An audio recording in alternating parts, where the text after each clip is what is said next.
ಚಂದನವನದ ರಸಿಕ ಕೋಟಿಗೆ ನಮಸ್ಕಾರ.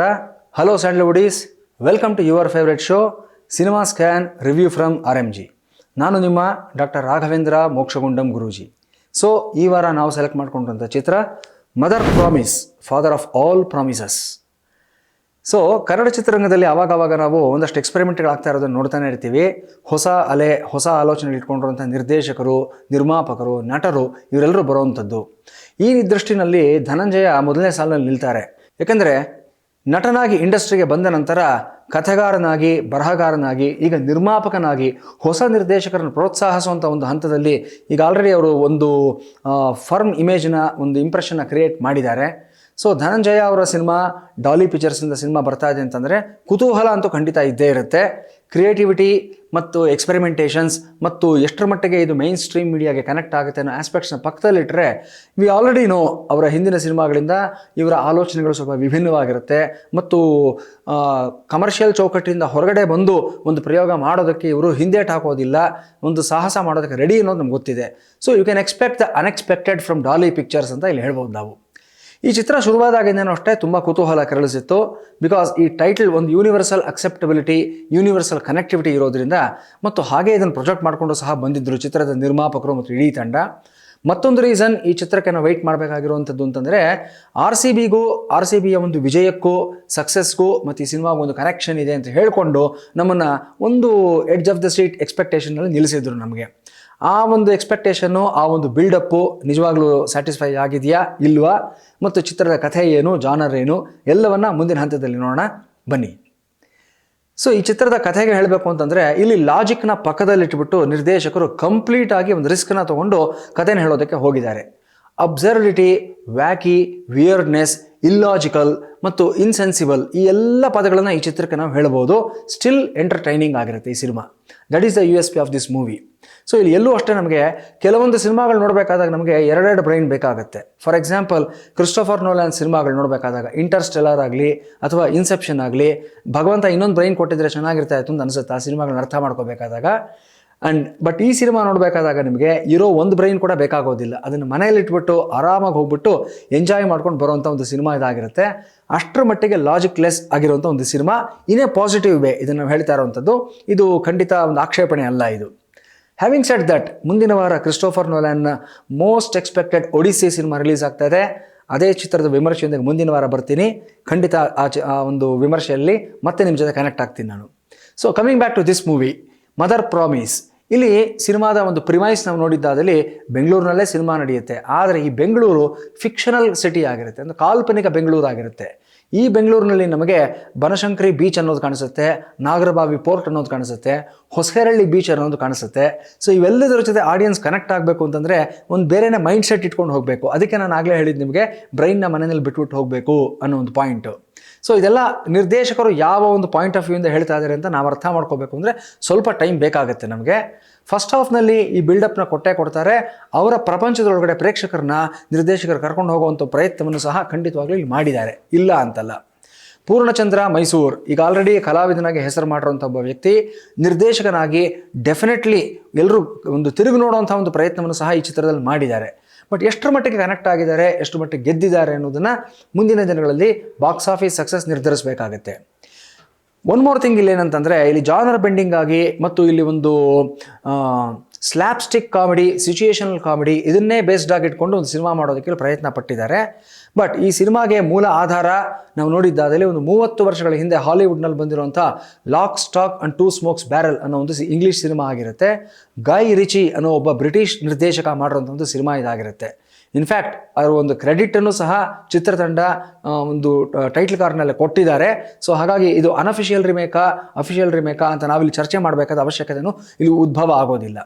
But what worked for lock, stock and two smokes of barrel, what didn't work for mother promise ಅನ್ನೋದನ್ನು ಇಲ್ಲಿ ನಾವು ಅರ್ಥ ಮಾಡ್ಕೋಬೇಕಾಗುತ್ತೆ. ಬ್ರಿಟಿಷ್ ಸೆನ್ಸ್ ಆಫ್ ಹ್ಯೂಮರ್ ಅನ್ನೋದು ಎಲ್ಲ ಒಂದು ಹ್ಯೂಮರ್ಗಳಿಗಿಂತ ತುಂಬ ಭಿನ್ನವಾಗಿರುವಂಥದ್ದು. ಅಲ್ಲಿ ಒಂದು ಡ್ರೈ ಸೆನ್ಸ್ ಆಫ್ ಹ್ಯೂಮರ್ ಅನ್ನೋದಿರುತ್ತೆ ಮತ್ತು ಏನು ಮಾತಾಡದೇನೆ ನಗಿಸೋವಂಥ ಒಂದು ಕಲೆ, ಒಂದು ಪ್ರತಿಯೊಂದನ್ನು ಸಹ ಒಂದು ರೀತಿಯಲ್ಲಿ ಅನ್ಅಸ್ಯೂಮಿಂಗ್ ಆಗಿ ತೊಗೊಂಡು ಹೋಗುವಂಥದ್ದು ಬ್ರಿಟಿಷ್ ರೈಟಿಂಗಲ್ಲಿ, ಬ್ರಿಟಿಷ್ ಸಿನಿಮಾಗಳಲ್ಲಿ ನಾವು ಹೆಚ್ಚಾಗಿ ನೋಡ್ತಾ ಇರ್ತೀವಿ. ನಾವು ಹಾಲಿವುಡ್ನ ಬಹಳಷ್ಟು ಸಿನಿಮಾಗಳಲ್ಲಿ ಈ ಥರದ ಒಂದು ಕಾಮಿಡಿಯನ್ನು ಆಲ್ಮೋಸ್ಟ್ 30-40 ವರ್ಷಗಳ ಹಿಂದೆನೇ ತುಂಬ ಎಕ್ಸ್ಪೆರಿಮೆಂಟೇಷನ್ ಮಾಡಿದ್ದಾರೆ. ಬಟ್ ನಮ್ಮಲ್ಲಿ ಈ ಒಂದು ಜಾನರ್ ವರ್ಕ್ ಆಗುತ್ತಾ ಅಂತಂದರೆ it remains A question mark. ಬೇರೆ ಇಂಡಸ್ಟ್ರಿಗಳಲ್ಲಿ ಈ ಥರ ಒಂದು ಸ್ಲ್ಯಾಪ್ಸ್ಟಿಕ್ ಕಾಮಿಡಿ, ಸಿಚುಯೇಷನಲ್ ಕಾಮಿಡಿ ಇಟ್ಕೊಂಡು ತುಂಬ ಅನ್ಅಸ್ಯೂಮಿಂಗ್ ಆಗಿ ಸಿನಿಮಾ ಮಾಡಿ ಗೆದ್ದಿರೋಂಥ ಸಿನಿಮಾಗಳನ್ನ ನೋಡಿದ್ದೀವಿ. ಫಾರ್ ಎಕ್ಸಾಂಪಲ್, ತೆಲುಗುನಲ್ಲಿ ಜಾತಿರತ್ನಾಲು ಆಗಿರ್ಬೋದು, 1, 2, 3 ಸಿನಿಮಾ ಆಗಿರ್ಬೋದು, ಹಿಂದಿನಲ್ಲಿ ಅಂಗೂರ್ ಆಗಿರ್ಬೋದು, ಈ ಥರದ ಹಲವಾರು ಸಿನಿಮಾಗಳು ಬಂದು ಹೋಗಿದೆ. ಕನ್ನಡದ ಮಟ್ಟಿಗೆ ಈ ಜಾನರ್ ಸ್ವಲ್ಪ ಹೊಸದು ಅಥವಾ ಕಡಿಮೆ ಈ ಜಾನರ್ನಲ್ಲಿ ಸಿನಿಮಾಗಳು ಮಾಡಿರೋದು ಅಂತ ನಾವು ಹೇಳಬೇಕಾಗತ್ತೆ. ಏನೇ ಆದರೂ ಸಹ ಇಲ್ಲಿ ಕಾಮಿಡಿ ಅಂತ ಬಂದಾಗ ಡಿವೈಡೆಡ್ ಒಪಿನಿಯನ್ ಬರೋಂಥ ಚಾನ್ಸಸ್ ಇರುತ್ತೆ. ಒಂದು ವರ್ಗದ ಪ್ರೇಕ್ಷಕರು ಇದು ತುಂಬ ಚೆನ್ನಾಗಿದೆ, ತುಂಬ ಕನೆಕ್ಟ್ ಆಗ್ತಾ ಇದ್ದಾರೆ ಮತ್ತು ಈ ಒಂದು ಕಾಮಿಡಿನ ತುಂಬ ಚೆನ್ನಾಗಿ ಎಂಜಾಯ್ ಮಾಡ್ತಾ ಇದ್ದಾರೆ. ಮತ್ತೊಂದು ವರ್ಗದ ಪ್ರೇಕ್ಷಕರು ನನ್ನ ಮುಖದ ಮೇಲೆ ಒಂದೇ ಒಂದು ನಗು ಸಹ ಬಂದಿಲ್ಲ, ಅದನ್ನು ಹುಟ್ಟಿಸೋದ್ರಲ್ಲಿ ನಿರ್ದೇಶಕ ವಿಫಲನಾಗಿದ್ದಾನೆ, ನನ್ನ ₹300 ವೇಸ್ಟ್ ಆಯಿತು, 2 ಗಂಟೆ ವೇಸ್ಟ್ ಆಯಿತು, give my time and money back ಅಂತ ಹೇಳೋದು ಸಹ ನೋಡ್ತಾ ಇದ್ದೀವಿ ನಾವು. ಸೊ ಯಾಕಂದರೆ ಇಲ್ಲಿ ಎಲ್ಲರನ್ನೂ ಒಂದೇ ಸಮನಾಗಿ ಪ್ಲೀಸ್ ಮಾಡೋದಕ್ಕಾಗೋದಿಲ್ಲ. ಒಬ್ಬೊಬ್ಬರ ಟೇಸ್ಟು, ಒಬ್ಬೊಬ್ಬರ ಸೆನ್ಸಿಟಿವಿಟಿ ಬೇರೆ ಥರ ಇರುತ್ತೆ. ಮೆಜಾರಿಟಿ ಆಡಿಯನ್ಸ್ ತೊಗೊಂಡಾಗ ಇಲ್ಲಿ ಕನೆಕ್ಟ್ ಆಗೋದಕ್ಕೆ ಸ್ವಲ್ಪ ಟೈಮ್ ತೊಗೊಳ್ತಾ ಇರೋದು ಈ ಸಿನಿಮಾ ನಮ್ಗೆ ಅರ್ಥ ಆಗ್ತಾ ಇದೆ. ಸ್ಲೋ ಪಾಯ್ಸನ್ ಆಗಿ ಇದು ಕಿಕ್ ಹತ್ತಬಹುದು ಅಥವಾ we don't know what happens ಅನ್ನುವಂಥದ್ದು we have to wait and see ಇಲ್ಲಿ. ಬಟ್ ಈ ಒಂದು ಜಾನರ್ನ ಸಿನಿಮಾ ಮಾಡ್ಕೋಬೇಕು ಅಂತಂದಾಗ ನಿರ್ದೇಶಕರು ಸಾಕಷ್ಟು ಕಸರತ್ತು ಮಾಡಿರೋವಂಥದ್ದು ಇಲ್ಲಿ ಗೊತ್ತಾಗುತ್ತೆ ನಮಗೆ. ಕಾರಣ ಇಲ್ಲಿ 2, 3, 4 ಟ್ರ್ಯಾಕ್ಗಳನ್ನು ಒಂದರ ಜೊತೆ ಒಂದನ್ನು ಬೆಸೀತಾ ಹೋಗ್ತಾರೆ. 3 ಪಾತ್ರಗಳ 3 ಟ್ರ್ಯಾಕ್ಗಳು ನಮಗೆ ಸಿಗ್ತಾ ಹೋಗುತ್ತೆ ನಮಗೆ. ಅವ್ರವ್ರ ಜೀವನದಲ್ಲಿ ನಡೆಯೋ ಕಥೆಗಳು ಒಂದರ ಜೊತೆ ಮತ್ತೊಂದನ್ನು ಬೆಸೆಯೋದು, ಅವ್ರು ಹೇಗೆ ಒಬ್ಬರ ಜೊತೆ ಇನ್ನೊಬ್ಬರು ಡಿಕ್ಕಿ ಹೊಡಿತಾರೆ, ಆಕ್ಸಿಡೆಂಟಲ್ ಆಗಿ ಒಬ್ಬರ ಲೈಫ್ನ ಇನ್ನೊಬ್ರು ಹೇಗೆ ಬರ್ತಾರೆ, ಅಲ್ಲಿ ಬಂದರೂ ಸಹ ಅಲ್ಲಿ ಸಮಸ್ಯೆಗೆ ಪರಿಹಾರ ಪಕ್ಕದಲ್ಲೇ ಇದ್ರೂ ಸಹ ಅದನ್ನು ಕಂಡುಕೊಳ್ಳದೆ ಹೆಂಗೆ ವಾಪಸ್ ಬರ್ತಾರೆ, ಈ ರೀತಿಯಾದಂಥ ಸನ್ನಿವೇಶಗಳನ್ನು ಸಾಕಷ್ಟು ಸೃಷ್ಟಿ ಮಾಡಿದ್ದಾರೆ. It is quite innovative and quite experimentative ಅಂತ ಹೇಳಬೇಕಾಗುತ್ತೆ. ಇಲ್ಲಿ ಮೈನ್ ಸ್ಟೋರಿ ಬಗ್ಗೆ ಹೇಳಬೇಕು ಇಲ್ಲಿ ಅಂತಂದರೆ, ಇಲ್ಲಿ ಇರೋಂಥದ್ದು 2 ಮೈನ್ ಕ್ಯಾರೆಕ್ಟರ್ಗಳಾಗ್ತಾರೆ. ಒಂದು ರಾಸಿ ಅನ್ನೋ ಒಂದು ಕ್ಯಾರೆಕ್ಟರ್, ಆಬ್ವಿಯಸ್ಲಿ ಧನಂಜಯ ಪಾತ್ರವನ್ನು ಮಾಡಿದ್ದಾರೆ. ಒಂದು ಎಂಟೈರ್ ಬೆಟ್ಟಿಂಗ್ ಮಾಫಿಯಾನ ನಡೆಸ್ತಾ ಇರೋಂಥ ಒಬ್ಬ ವ್ಯಕ್ತಿ, ಆತನ ಕೈ ಕೆಳಗಡೆ ಒಂದು 100 ಜನರು ಇರುವಂಥದ್ದು. ಆತನಿಗೆ ಅಪೋಸಿಟ್ ಆಗಿ ಇಲ್ಲಿ ದೊನ್ನೆ ಬಿರಿಯಾನಿ ಅನ್ನೋ ಪಾತ್ರನ ಮಹದೇವ್ ಪ್ರಸಾದ್ ಮಾಡಿದ್ದಾರೆ. ಆತನೂ ಅಷ್ಟೇ ಇಲ್ಲಿ ಒಂದಷ್ಟು ನಾರ್ಕೋಟಿಕ್ಸು ಮತ್ತು ಒಂದು ಡ್ರಗ್ಸು ಇವೆಲ್ಲ ಡೀಲ್ ಮಾಡ್ತಾ ಇರೋಂಥ ಒಬ್ಬ ನಟೋರಿಯಸ್ ಪರ್ಸನ್ ಆಗಿ ಇಲ್ಲಿ ಕಾಣಿಸ್ಕೊಳ್ತಾರೆ. ಫ್ರೆಂಡ್ಸ್ ಆಗಿದ್ದ ಇವರಿಬ್ಬರು ಸಹ ಹೋಗ್ತಾ ಹೇಗೆ ಇವರಿಬ್ಬರ ಮಧ್ಯೆ ವೈಮನಸ್ಯ ಬೆಳೆಯುತ್ತೆ ಮತ್ತು ಒಂದು ಸಣ್ಣ ಪಿಂಕ್ ಲೈನ್ ಅವರಿಬ್ಬರ ಒಂದು ಬಾರ್ಡರ್ನ ಏರಿಯಾನ ಹೇಗೆ ಡಿಫೈನ್ ಮಾಡ್ತಾ ಹೋಗುತ್ತೆ, ಇದೆಲ್ಲವನ್ನ ತುಂಬ ಆರ್ಟಿಸ್ಟಿಕ್ ಆಗಿ ತುಂಬ ಕಲಾತ್ಮಕವಾಗಿ ನಿರ್ದೇಶಕರು ಹೇಳ್ತಾ ಹೋಗ್ತಾರೆ ನಮಗೆ. ಬಟ್ ಇಲ್ಲಿ ಮೈನ್ ಪ್ರಾಬ್ಲಮ್ ಏನು ಅಂತಂದರೆ, ಯಾವುದೂ ಸಹ ಇಲ್ಲಿ ಡೀಪ್ ಆಗಿ ಹೋಗೋದಿಲ್ಲ. ಎಲ್ಲ ಸರ್ಫೇಸ್ ಲೆವೆಲಲ್ಲಿ ಟಚ್ ಮಾಡಿ ಮುಂದಿನ ಪಾತ್ರಕ್ಕೆ, ಮುಂದಿನ ಟ್ರ್ಯಾಕ್ಗೆ ಹೋಗ್ತಾ ಇರ್ತಾರೆ. ಬಿಕಾಸ್ ಅಷ್ಟು ವಿಷಯಗಳನ್ನ ನಿರ್ದೇಶಕರು ಈ ಒಂದು ಚಿತ್ರದಲ್ಲಿ ತುರುಕಿದ್ದಾರೆ. ಈ 2 ಪಾತ್ರಗಳ ಮಧ್ಯದಲ್ಲಿ ಮತ್ತೊಂದು ಪಾತ್ರ ನೋಡ್ತೀವಿ ನಾವು, ರ್ಯಾಂಡಿ ಅಲಿಯಾಸ್ ರಣಧೀರ ಅಂತ. ಬೆಟ್ಟಿಂಗ್ನೇ ಜೀವನವಾಗಿಟ್ಕೊಂಡು ಅದರಲ್ಲೇ ದುಡ್ಡು ಮಾಡ್ತಾ ಇರ್ತಕ್ಕಂಥ ಒಬ್ಬ ವ್ಯಕ್ತಿ 20 ಲಕ್ಷ ದುಡ್ಡನ್ನು ಕಳ್ಕೊಂಡಿರ್ತಾನೆ ಬೆಟ್ಟಿಂಗ್ನಲ್ಲಿ. So once again all these things are connected to RCB winning match. ಆ ವಿನ್ನಿಂಗ್ ಟ್ರ್ಯಾಕ್ ಅನ್ನೋದು ಬಿಟ್ಟರೆ, ಈ ಮೈನ್ ಟ್ರ್ಯಾಕ್ ಅನ್ನೋದು ಬಿಟ್ಟರೆ, ಇಲ್ಲಿ RCB ಸಕ್ಸಸ್ ಆಗಲಿ ಅಥವಾ RCB ಥೀಮ್ ಆಗಲಿ ಎಂಟೈರ್ ಸಿನಿಮಾ ಎಲ್ಲೂ ಟ್ರಾವೆಲ್ ಮಾಡಲ್ಲ ಅನ್ನೋದು ಒಂದು ಮೈನಸ್ ಪಾಯಿಂಟ್ ಆಗುತ್ತೆ. ಜಸ್ಟ್ ಒಂದು ಸ್ಟೆಪ್ ಅಪ್ ಪಾಯಿಂಟ್ ಥರ ಈ RCB ರೆಫರೆನ್ಸ್ ಅಲ್ಲಿ ಸಿನಿಮಾದಲ್ಲಿ ತೊಗೊಂಡಿದ್ದಾರೆ. ಬಿಗಿನಿಂಗ್ 15 to 20 ಮಿನಿಟ್ಸ್ ನಮಗೆ ತುಂಬ ಸ್ಲೋ ಆಗಿ ಸಿನಿಮಾ ಹೋಗುತ್ತೆ. RCB ವಿಕ್ಟ್ರಿ ಆಗಲಿ, ಅದಕ್ಕೆ ರಿಲೇಟೆಡ್ ಆಗಿರೋಂಥ ಸೆಲೆಬ್ರೇಷನ್ಸ್ ಆಗಲಿ, ಇದೆಲ್ಲವನ್ನು ತೋರಿಸ್ತಾ ಹೋಗ್ತಾರೆ. ಸೊ ಕಥೆ ಏನು ಅನ್ನೋದು ನಮಗೆ ಅರ್ಥ ಆಗೋದರಲ್ಲಿ ಸ್ವಲ್ಪ ನಮಗೆ ಗೊಂದಲ ಆಗುತ್ತೆ. ಗ್ರ್ಯಾಜುಯಲಿ ಸ್ಟೋರಿ ಒಂದೊಂದಾಗಿ ಇವಾಲ್ವ್ ಆಗ್ತಾ ಹೋಗುತ್ತೆ ನಮಗಿಲ್ಲಿ. ರ್ಯಾಂಡಿ ಯಾವಾಗ ಸಮಸ್ಯೆನ ಸಿಕ್ಕಾಕೊಡ್ತಾನೆ, ಆ ಸಮಸ್ಯೆಯಿಂದ ಹೊರಗಡೆ ಬರೋದಕ್ಕೋಸ್ಕರವಾಗಿ ಇನ್ನೊಂದಷ್ಟು ತಪ್ಪುಗಳನ್ನು ಮಾಡೋದಕ್ಕೆ ಹೋಗ್ತಾನೆ. ಮಂಡ್ಯದಿಂದ 3 ಕ್ಯಾರೆಕ್ಟರ್ಗಳು ಬೆಂಗಳೂರಿಗೆ ಎಂಟ್ರಿ ಆಗುತ್ತೆ. ಈ 3 ಪಾತ್ರಗಳು ಬಂದ ಮೇಲೆ ಸ್ವಲ್ಪ ಸಿನಿಮಾದಲ್ಲಿ ಲೈವ್ಲಿನೆಸ್ ಅನ್ನೋ ಜಾಸ್ತಿ ಆಗ್ತಾ ಹೋಗುತ್ತೆ. ಇಲ್ಲಿ ಅವ್ರಗಳಿಗೆ ಅವ್ರದ್ದೇ ಆದ ಒಂದು ಸಮಸ್ಯೆ ಇರುತ್ತೆ. ಅವರು ಬಂದು ದೊನ್ನೆ ಬಿರಿಯಾನಿನ ಅಪ್ರೋಚ್ ಮಾಡುವಂಥದ್ದು, ಅವ್ನು ಕೊಟ್ಟಂಥ ಒಂದು ಅಸೈನ್ಮೆಂಟನ್ನು ಕಂಪ್ಲೀಟ್ ಮಾಡೋದಕ್ಕೋಸ್ಕರ ಇವರು ಮುಂದಕ್ಕೆ ಹೋಗುವಂಥದ್ದು, ಅಲ್ಲಿ ಆಗುವಂಥ ಒಂದಷ್ಟು ಗೊಂದಲಗಳು, ಅಲ್ಲಿ ಆಗುವಂಥ ಒಂದಷ್ಟು ಎಡವಟ್ಟುಗಳು ಮತ್ತು ಅವ್ರ ಹಿಂದೆ ನಡೆಯುವಂಥ ಇನ್ನೊಂದು 3 ಪಾತ್ರಗಳು, 3 ಜನ ಶಾರ್ಪ್ ಶೂಟರ್ಸು. ಈ ರೀತಿ ಸಿನಿಮಾ ತುಂಬ ಪಾತ್ರಗಳೇ ಸೃಷ್ಟಿಯಾಗಿರುತ್ತೆ. ಒಂದೊಂದು ಪಾತ್ರ ಒಂದೊಂದು ಟ್ರ್ಯಾಕು ಪ್ಯಾರಲಲ್ ಆಗಿ ನಡೀತಾ ಇರುತ್ತೆ. ಆವಾಗ ಡಿಕ್ಕಿ ಹೊಡಿತಾ ಇರುತ್ತೆ ಒಂದು ಟ್ರ್ಯಾಕು ಮತ್ತು ಇನ್ನೊಂದು ಟ್ರ್ಯಾಕ್ ಜೊತೆನಲ್ಲಿ. ಇಲ್ಲಿ ಪಾತ್ರಗಳಿಟ್ಟಿರೋ ಹೆಸರುಗಳನ್ನು ನೋಡಿದ್ರೆ ನಿರ್ದೇಶಕರ ಕ್ರಿಯೇಟಿವಿಟಿ ಒಂದು ಹಂತಕ್ಕೆ ಅರ್ಥ ಆಗುತ್ತೆ ನಮಗೆ. ಬಟ್ ಸ್ಟಿಲ್ ಅದನ್ನು ಜ್ಞಾಪಕ ಇಟ್ಕೊಳ್ಳೋದು ಪ್ರೇಕ್ಷಕನಿಗೆ ಒಂದು ದೊಡ್ಡ ಚಾಲೆಂಜ್ ಆಗಿ ಅನಿಸುತ್ತೆ. ಜಿಲೇಬಿ ಅಂತ ಒಂದು ಪಾತ್ರ ಬರುತ್ತೆ, SMS ಅಂತ ಒಂದು ಪಾತ್ರ ಬರುತ್ತೆ, ಬ್ಯಾಂಡೇಡ್ ಅಂತ ಒಂದು ಪಾತ್ರ ಬರುತ್ತೆ.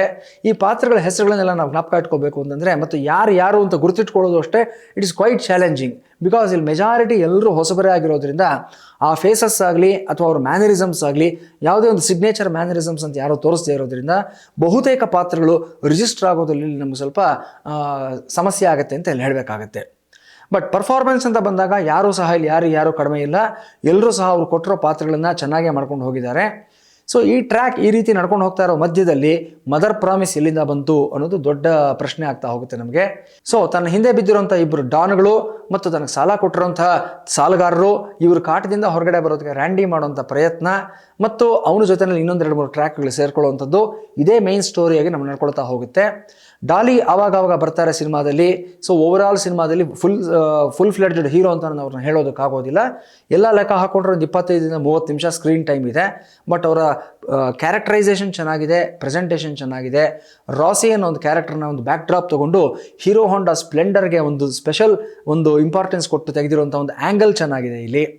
ಸೊ ಇನ್ನು ಡ್ರಾಬ್ಯಾಕ್ಸ್ ಅಂತ ತಗೊಳ್ತಾ ಹೋದರೆ ಇಲ್ಲಿ ಪೇಸಿಂಗ್ ಸ್ವಲ್ಪ ದೊಡ್ಡ ಸಮಸ್ಯೆಯಾಗಿ ನಮಗೆ ಕಾಣಿಸುತ್ತೆ ನಮಗೆ ಈ ಸಿನಿಮಾದಲ್ಲಿ. ಮತ್ತು ಒಂದು ಟ್ರ್ಯಾಕು ಮತ್ತೊಂದು ಟ್ರ್ಯಾಕಿಗೆ ಜಂಪ್ ಆಗುವಾಗ ಅಲ್ಲೂ ಸಹ ಕೆಲವೊಂದು ಇಶ್ಯೂಗಳನ್ನು ನೋಡ್ತಾ ಹೋಗ್ತೀವಿ.